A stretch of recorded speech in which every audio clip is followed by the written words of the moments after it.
被打得蛮扎实的，又带到了中外野方向。陈杰宪向后推这个球，最后是全垒打出现了。陈俊秀敲出了一发中外野方向，越过了400英尺的 home run。这一棒也带回了乐天桃园队在本场比赛的第2分。那这也是陈俊秀今年球季的第3发全垒打，第13分的打点。哇，这个够猛啊！用最快的方式拿分数哦。对，3坏球走前面哈，当然这个投手就比较没有选择，一定会丢到比较好的位置去。马上就来一个震撼教育。对，陈俊秀是2018年中华职棒的年度 MVP。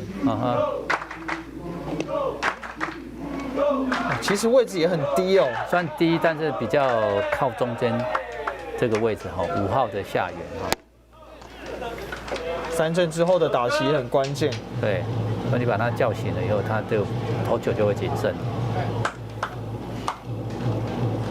最后就没有意外哦，飞出了全垒打墙。那陈杰宪也没有防守的机会了。嗯哼。